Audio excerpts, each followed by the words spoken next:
राम राम। हम लोगों का गुरु जी की कृपा से अष्टावक्र गीता का पहले प्रकरण का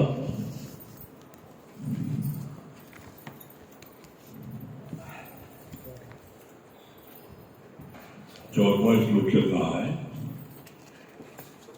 कल क्या पढ़ा गया था? हर विकार में तुम्हारी एनर्जी वेस्ट होती है। कितनी मेहनत से मनुष्य आता है, खाता है, जब जाकर शक्ति बनती है। द्वैत देख क्रोध किया, शक्ति खत्म। अहम अमम निकल चले तो खेली खलास।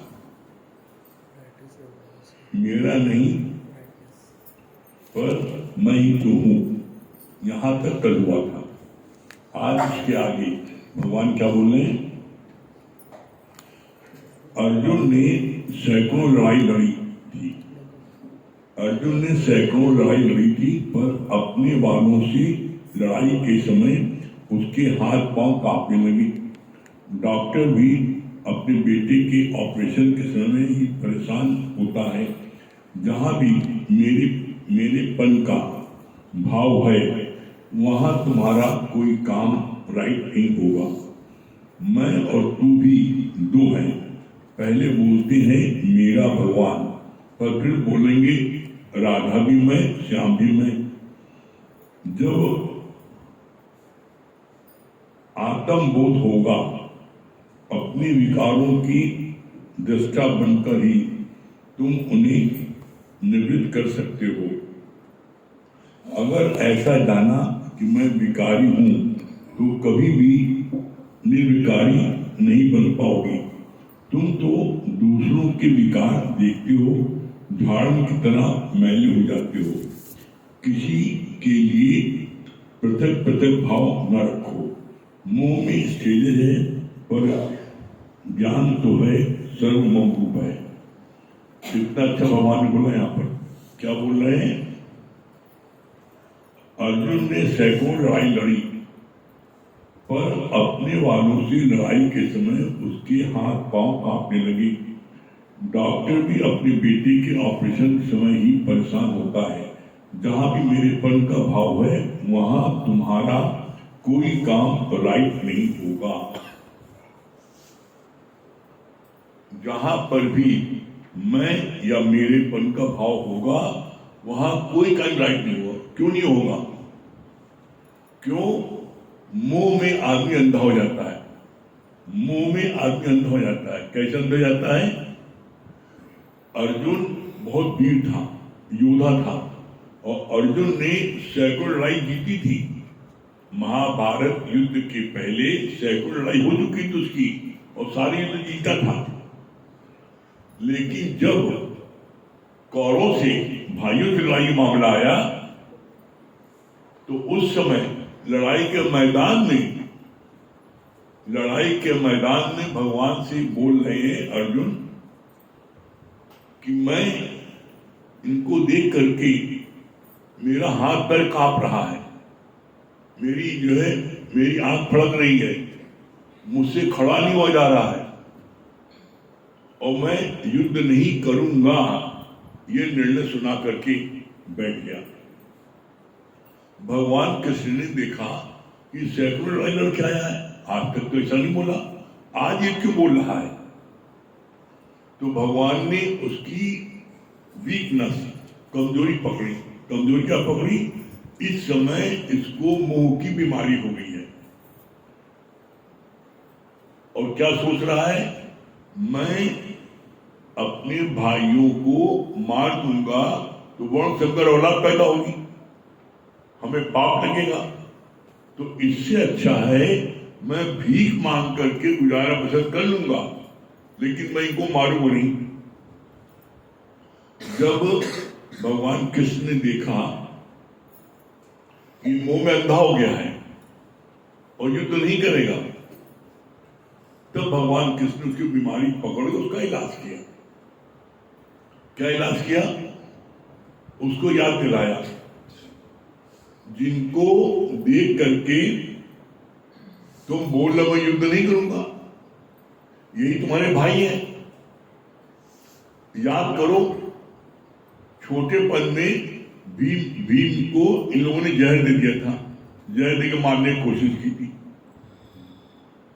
ये तो भगवान की कृपा निभल गए। फिर इसके बाद देखो, लाक्षागृह में तुम पांचों भाइयों को जिंदा जलाने की उन्होंने कोशिश की। तुम इनको अपना भाई बोल रहे हो, ये तुम्हारे भाई हैं, तुम्हारे दुश्मन से भी बदतर हैं। दुश्मन भी जिंदा नहीं जलाएगा, मारेगा हथियार से। और ये इन्होंने क्या किया, इन्होंने जिंदा तुमको लाक्षागृह में जलाने का प्रयत्न, पूरी तैयारी कर ली। ये तो भगवान के सिद्धि से बन गए। फिर इसके बाद देखो इन्होंने क्या किया, दुश्मन भी नहीं करेगा जो काम इन्होंने किया। तुम्हारी पत्नी द्रौपदी को भरी सभा में निर्वस्त्र कर रहे थे, और तुम्हारे बड़े पापा धृतराष्ट्र भूल बैठे थे, राजा थे। द्रोणाचार्य बैठे थे, गुरु थे। बीच पितामह वो बैठे थे, कुछ नहीं बोले। कोई भी भरी सभा में कोई भी तुम्हारी पत्नी को ऐसी बेइज्जती कर रहे थे और कोई नहीं बोला था। एकमात्र विदुर जी, उन्होंने इस बात को विरोध किया, ये बहुत गलत काम हो रहा है, ऐसा नहीं होना चाहिए। तो दुर्योधन ने विदुर को डांट बैठा दिया, उस पर भी धृतराष्ट्र ने कुछ नहीं बोला। कहा कि तुम्हारे पांचों पति बैठे थे और तुमने सब तरफ देखा, किसी ने मदद की? कल्पना करो, भरी सभा में तुम्हारी पत्नी को ऐसी बेइज्जती कर रहे हैं, और तुम झुका बैठे हो। कितना सुंदर भगवान ने उसकी बीमारी पकड़ उसका इलाज किया, और उसके अंदर में उनके प्रति नफरत पैदा की, जोश पैदा किया। और जब उसको ये बात बताई, सारी बातें, तब उसके मन में युद्ध करने की भावना आई। यहां पर गुरु भी तुम्हारी बीमारी पकड़ता है, और बीमारी पकड़ने में सबसे ज्यादा मेहनत लगती है। कैसे? जैसे उस सेठ की फैक्ट्री बंद हो गई, वहां पर 50,000 एम्प्लॉइज काम करते थे, फैक्ट्री बंद हो गई, हाहाकार मच गया, कोई इंजीनियर ठीक ही नहीं कर पाया। विदेशी इंजीनियर आया और उसने देखा, चेक किया अच्छे से, और चेक करने के बाद में उसने कहा 1 मिनट 1 रुपए में मिलता, लेके आ जाइए। वो नट लेके आया, उसने उसको नट के टाइट किया, चलने लगी। का फीस का 1 लाख रुपए। अरे बाप रे, 1 नट का 1 लाख रुपए लगवाई। तो क्या बोला इंजीनियर ने? कहा नट की तो फीस 1 ही रुपए है, लेकिन 99,999 रुपए वो कमी ढूंढने के हैं, फॉल्ट कहां था। उसी तरीके से गुरु तुम्हारी कमी ढूंढ करके तुम्हारा इलाज करता है, और इलाज का परिणाम क्या होता है आज आप देख लो। आप जितने बैठे हो, कोई एक बंदा ऐसा बता दे जिसके जीवन में परिवर्तन आया हो। एक बंदा को बता दे जिसके परिवर्तन आया हो। क्यों? गुरु तुम्हारी बीमारी को पकड़ के तुम्हारा इलाज करता है, तो तुम्हें पता भी नहीं लगता, और इलाज करते करते तुम्हारे को इतना पावरफुल बना देता है कि तुम्हारे सामने कितनी भी विपरीत परिस्थिति आ जाती है जीवन में, उसके बावजूद भी तुम ज्यादा डामाडोल नहीं होते। तब यहां पर हर व्यक्ति इस बात को बोलता है, क्या कहता है? अपने जीवन में परिवर्तन को देखकर गुरु के ज्ञान पर क्यों हुआ। यहां हर व्यक्ति के जीवन परिवर्तित होता है। कोई ऐसा बंदा यहां बैठ ही नहीं सकता जिसके जीवन परिवर्तन आया। तो हमें गुरु का ज्ञान क्षीण होता है। फिर कितनी अच्छी बात बोली भगवान ने, मैं और तू भी दो हैं। पहले बोलते हैं मेरा भगवान, पर बोलेंगे राधा भी मैं, श्याम भी मैं। जब आत्मबोध होगा, अपने विकारों के दृष्टा बनकर ही तुम उन्हें निवृत्त कर सकते हो। क्या बोल रहे भगवान, ध्यान से समझो इसको। जब आत्मबोध होगा, आत्मबोध क्या, जब तुम जानोगे मैं कौन हूं, हु आई एम, मैं भगवान हूं, जब ऐसा अपने को जानोगे, इसका तुम्हें बोध होगा। कैसे बोध होगा, जैसे विवेकानंद को बोध हुआ। विवेकानंद ने क्या किया, उन्होंने कई दिन उनको खाना नहीं खाया, भूखे रहे, प्यासे रहे, और जब उनको बरगद के पेड़ के नीचे पूजा की औरतों ने और खीर रखी थी, उसको उन्होंने खाया, तो उनको आत्मबोध हुआ। तो उनको बोध हुआ कि भूखे रह करके, प्यासे रह करके भगवान को नहीं पा सकते। अच्छे से खाओ पियो रहो तो भगवान को पा सकते हो। तुम भूखे कहो, भूखे कितने भिखारी हैं, भूखे रहते हैं, खाना नहीं मिलता, उन्हें भगवान मिल गया। कितने ऐसे लोग कहते हैं नदी में हम एक टांग खड़े रहे, भगवान मिल जाएगा। तो नदी में तो मछली सारी पड़ी रहती है, उसको भगवान मिल जाए, घड़ियाल को भगवान मिल जाए, आकाश में पक्षियों को भगवान मिल जाए, आकाश में भगवान रहते हैं। तो अरे भगवान को प्राप्त करने का कोई मार्ग है ही नहीं ना, इसको बोलते हैं पाथलेस लैंड। भगवान के लिए बोलते हैं पाथलेस लैंड, मतलब क्या, इसका कोई रास्ता ही नहीं ना। रास्ता क्यों नहीं है, तुम स्वयं भगवान हो। जब तुम स्वयं भगवान हो तो भगवान ढूंढने कहां जा रहे हो। तुम जितना भगवान को ढूंढने जाओगे उतना अपने स्वरूप से हटोगे।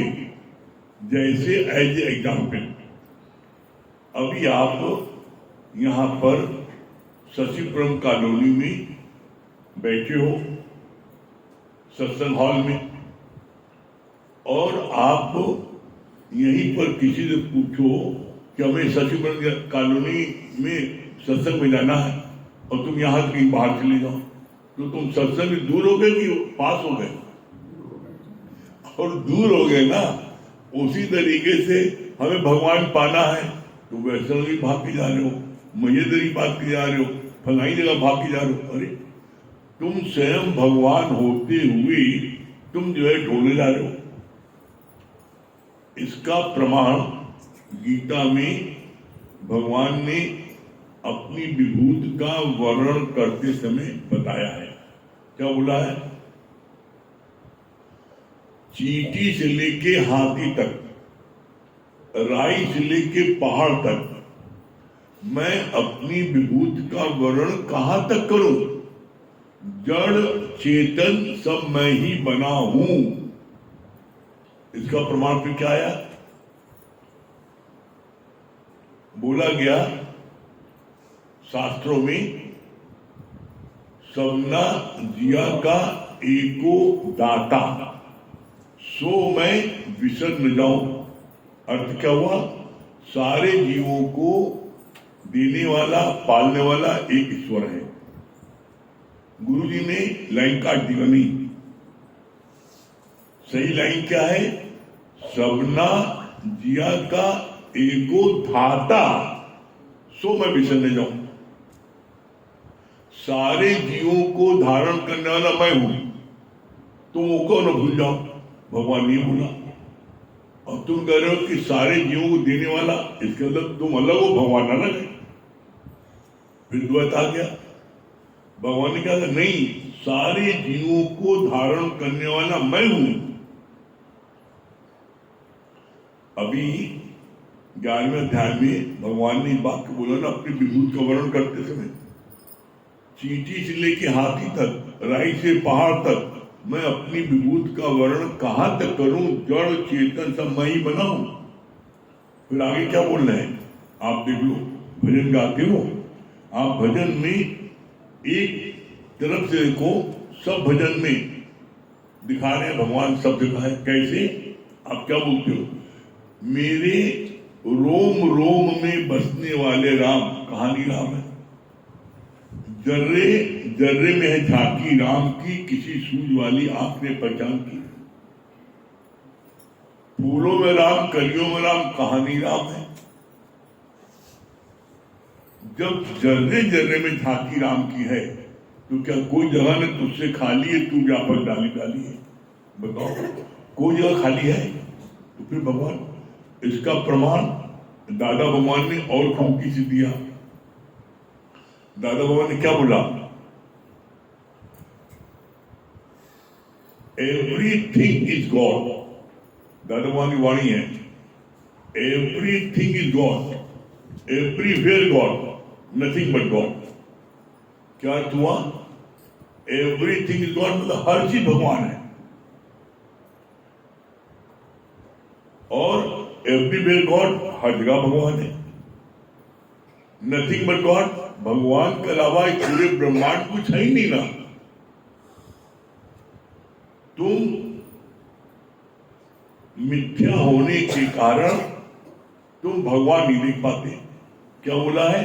ब्रह्म सत्य जगत मिथ्या। ब्रह्म सत्य है, जगत मिथ्या। मिथ्या का मतलब झूठ नहीं होता। मिथ्या का मतलब होता है जो चीज जैसी है वो तुम्हें ओरिजिनल न दिखाई पड़े, उसका विभत्स रूप दिखाई पड़े। विभत्स मतलब क्या है? नहीं, तुमको दिखाई पड़ रही है। कैसे? जैसे मरुस्थल का पानी, तुम रेगिस्तान में जाओ तो देखो तुम्हें वहां पर क्या है, वहां पर तुम्हें जो रेत है, जब सूर्य की किरणें पड़ती हैं तो मालूम पड़ता है यहाँ नदी है, और जब तुम वहां जाओगे तो देखोगे नदी नहीं, रेत है। अंधेरे में नारियल की रस्सी गेट पे पड़ी है, और जब तुम दरवाजे खोल कमरे में जाने लगती हो, गेट पर नारियल की रस्सी पड़ी तो उसको देख के तो एकदम चिल्लाते हो, भागते हो, तेजी से सांप सांप सांप भागते हो।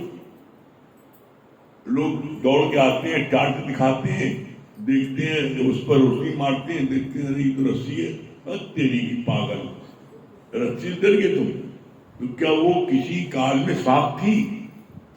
अंधेरा था तब भी सांप नहीं थी, प्रकाश कर दे तब भी सांप नहीं, अंधेरा फिर कर दो तब भी सांप नहीं। इसी तरीके से तीनों कालों में जो तुमको दिख रहा है ये परमात्मा का विभत्स रूप है। विभत्स रूप बोला, रस्सी का सांप दिखाई पड़ रहा है तुम्हें, है सब भगवान, लेकिन तुम्हें तो दिखाई पड़ रहा है ये सुशीला बैठी है, चित्रा बैठी है, रवि भैया बैठे हैं, नरेंद्र भैया बैठे हैं, दिखाई पड़ रहा है? नहीं, है भगवान। भगवान के अलावा कोई है ही नहीं ना। ये बात जब आप कैसे समझोगे, उसका उत्तर दिया है। क्या उत्तर दिया है? आत्म बोध से। और आत्म बोध कब होगा? जब तुम्हें गीता ज्ञान, ब्रह्म ज्ञान रोज सुनोगे। बिना रोज सुने ये तुम्हें पक्का नहीं होगा। तुम्हें पक्का अपना नाम क्यों हो गया? आपको अपना नाम पक्का क्यों हो गया? आपको ये क्यों पक्का हो गया कि मैं डॉक्टर हूं, मैं वकील हूं, मैं इंजीनियर हूं, मैं खिलाड़ी हूं, मैं व्यापारी हूं? क्यों पक्का हो गया? क्यों? क्योंकि आपको दिन भर लोग उस नाम से पुकारते हैं, डॉक्टर साहब, डॉक्टर साहब। डॉक्टर साहब पक्का हो गया। तुम्हारा नाम छठी के दिन माँ बाप ने रख दिया तो पक्का हो गया। दुनिया की जो चीज सत्य नहीं है, किसी ने कह दिया, वो पक्का हो गया। और गुरु तुम्हें रोज कहता है मान या न मान, तू भगवान, भगवान ही ना। अपने को डरते हो कहने से, क्यों? इसलिए डरते हो अंदर में अभी भी कलुषता भरी है, अभी भी मन साफ नहीं है। क्यों नहीं है? बोला भगवान ने, तोरा मन दर्पण कहलाए और भले बुरे सारे कर्मों को देखे और दिखाए। जब इसे भाग ले प्राणी पर मन से भाग न पाए, तोरा मन दर्पण कहलाए। तुमने जो भी कार्य तुमने 7 कोठे में छुप के भी किया है वह मन जानता है कि मैंने ऐसा किया था, और तुमने सबके बीच भी किया है तो भी तो मन जानता है। जब तुम अपने को देखोगे कि मैंने कोई गलत काम किया ही नहीं ना, तो तुम्हें भगवान बोलने में डर नहीं लगेगा। लेकिन जब तुमने गलत काम किया है तो तुम्हारे सामने आईना जाता है, देखो कियो इतनी खुराफात, भगवान बोलो, तो अंदर वाला आपको बोलने नहीं देता। बस आप खुद कब बोलोगे?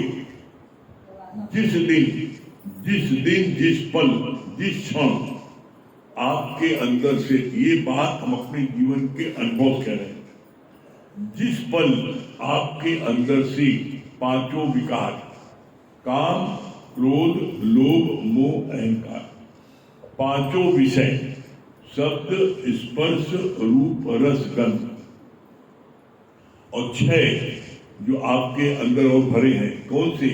राग द्वेष ईर्षा जलन सड़न कुड़न, ये 16 चीजें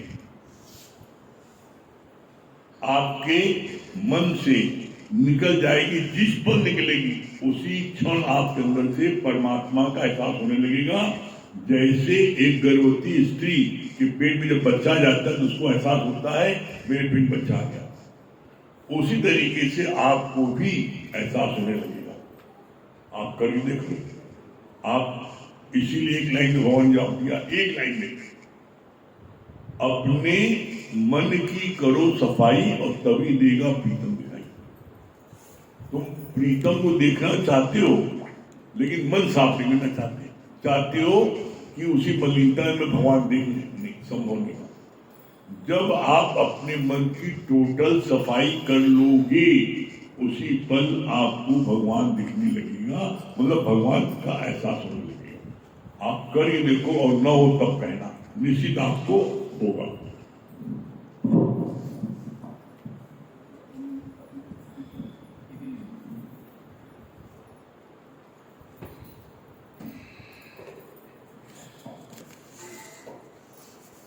सभी प्रेमियों को हरिओम राम राम। देखिए, गुरु जी का एक एक वचन कितना कीमती है, बहुत ही अनमोल है, हीरे मोती के समान है। इसको संभाल के रखिएगा, कभी भी इसको बिखेरिएगा मत, और इसको अपने जीवन में लगाते रहिएगा, तभी आपको आनंद शांति संतोष प्रफुल्लता पॉजिटिव थिंकिंग ये 5 चीजें प्राप्त होंगी। ठीक है, आइए भजन गाते हैं इसी बात पर।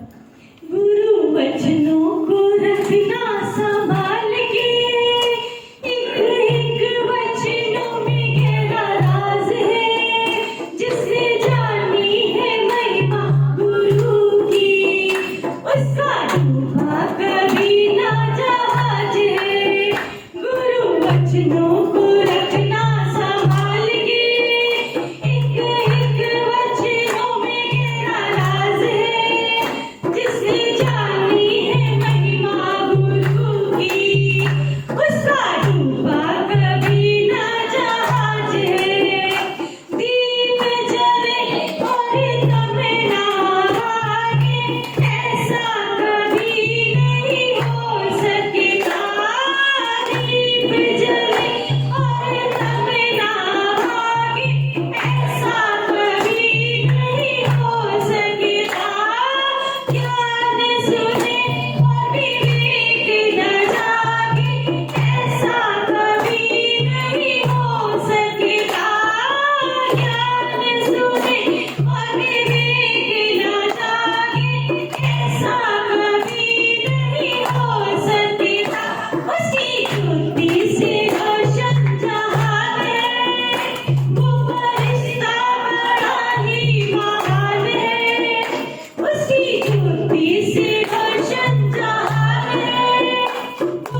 क्या बता रही हैं अर्पणा जी?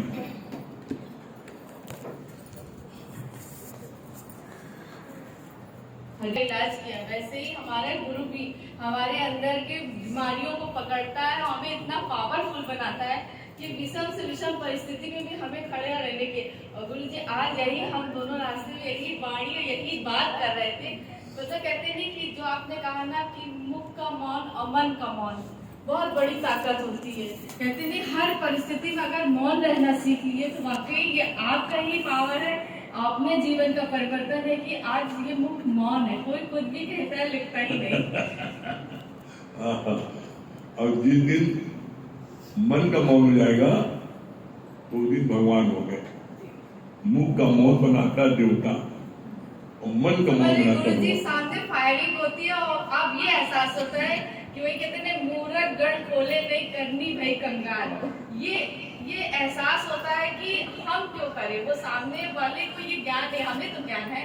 हम वो काम ना करें। ये मतलब ये एहसास होता है कि हम करेंगे तो गुरु को बुरा लगे। और कितना फक्र होता है उसने अपने गुरु ज्ञान पर। मतलब जब मौन होते लगता है, लेकिन बाद में